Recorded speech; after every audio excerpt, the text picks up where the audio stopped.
இந்த சம்பவம் நடந்த உடனே அவர் அந்த இடத்த விட்டு எஸ்கேப் ஆகி போயிட்டாரு. போய் பனையூர்ல போய் செட்டில் ஆயிட்டாரு. எந்த ஒரு ஒரு இரங்கல் கூட தெரிவிக்கல. பத்திரிகையாளர்கள்லாம் அவர்ட்ட கேட்குறாங்க. ஒரு ஒரு சின்ன கட்டசி கூட பேசாம அவர் பாட்டுக்கு போயிட்டாரு அப்படின்னு சொல்லி. இது உங்களுடைய பார்வையில் எப்படி சார்? இது வந்து மூத்த பத்திரிகையாளர்களே கேட்குறாங்க. அப்படிப்பட்ட மூத்த பத்திரிகையாளர்கள் வந்து திமுகவுடைய ஜிங்சக்குங்கிறது வேற விஷயம்.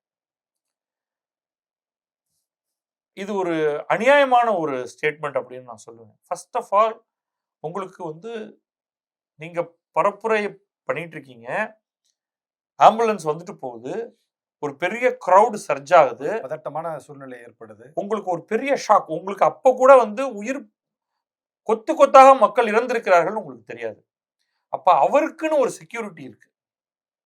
அவங்க என்ன சொல்லியிருப்பாங்க, இங்கேருந்து உடனடியா கிளம்பிடுவோம், இந்த இடம் சேஃப் இல்லை அப்படின்னு சொல்லியிருப்பாங்களா இல்லையா?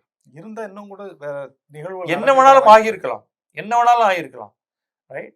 உடனடியாக அவர் இப்ப பாருங்க, ஏன் இதே இன்றைக்கு ஒருவேளை அங்க நின்று ஏதாவது சம்பவம் ஆயிருந்தா இவர் ஏன் அங்க நிக்கிறாரு, போயிருந்திருக்கலாமே சொல்லலாம் இல்லையா?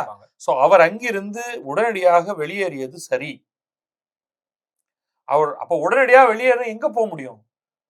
பாதுகாப்பான இடம் சென்னை தான். ஏன் இன்றைக்கே பாத்தீங்கன்னா போலீஸ் பாதுகாப்பு அவருடைய அலுவலகத்துக்கு, வீட்டுக்கு, பிளஸ் துணை ராணுவ பாதுகாப்பு ஆல்ரெடி அது இருக்கு. அப்ப அதை இன்க்ரீஸ் பண்ணிருக்காங்க. அப்ப அவங்க என்ன எதிர்பார்க்கிறாங்க, மக்கள் வந்து திடீர்னு கொந்தளிச்சு அவர் வீட்டை அட்டாக் பண்ணலாம், அவரை அட்டாக் பண்ணலாம். சோ இந்த பெரிய ரிஸ்கியான ஒரு சிச்சுவேஷன், அவர் தன்னை பாதுகாத்துக் கொள்வது அவசியம். நீங்க அவரை வெறும் அரசியல்வாதியா பாக்குறீங்க. அவர் வந்து சினிமா பிரபலம் கம் அரசியல்வாதி. இன்ஃபேக்ட் இந்த ஸ்டாம்பீட் நடந்ததுக்கு காரணமே அவர் வந்து ஒரு சினிமா பிரபலம்ங்கிறது தான். அவரை பார்த்து அவர் பக்கத்துல நிக்கணும்னு சர்ஜ் ஆகி போனதுதான். எந்த ஒரு அரசியல்வாதிக்கும் அது நடக்காது.